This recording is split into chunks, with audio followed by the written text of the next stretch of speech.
গেছিলাম তো পড়তে। টোটো থেকে নামার সাথে সাথে দেখলাম ৩ মূর্তি হাজির। দেন পরোটাটা কমপ্লিট করে চলে গেছিলাম সবজি বাজার করতে। কারণ আমাদের ছিল ফিস্ট না, ছিল অর্ণার বার্থডে সেলিব্রেশন, মানে খাওয়া-দাওয়া। তো আমি অর্ণাকে আইডিয়া দিলাম যে রান্না-বান্নাটা আমি করি আর ও যেন সবাইকে লেকে নিয়ে যায়। আর ও আমাকে সব বাজার-ঘাট করিয়ে দিয়েছিল। শুধু রান্নাটাই আমার করার দায়িত্ব ছিল। কারণ সবাই মিলে তাহলে একটা পিকনিক টাইপের হয়ে যাবে। দেন চলে গেছিলাম বইমেলায়। ওখান থেকে কিনলাম কানের আর একটা কাপ।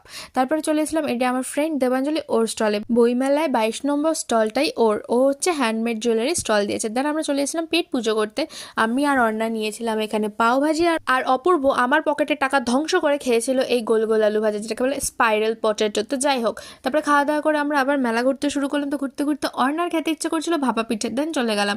তো অর্ণা এখানে আমাকে খাওয়ালো একটা চষির পায়েস, আর ও খেলো ভাপা পিঠে। চষির পায়েসটা আমি চয়েস করেছিলাম। আমি আবার ভালোবেসে মেয়েটাকে খাইয়েও দিই। মেয়েটা আমার ভালোবাসাটা বোঝেই না, দূর।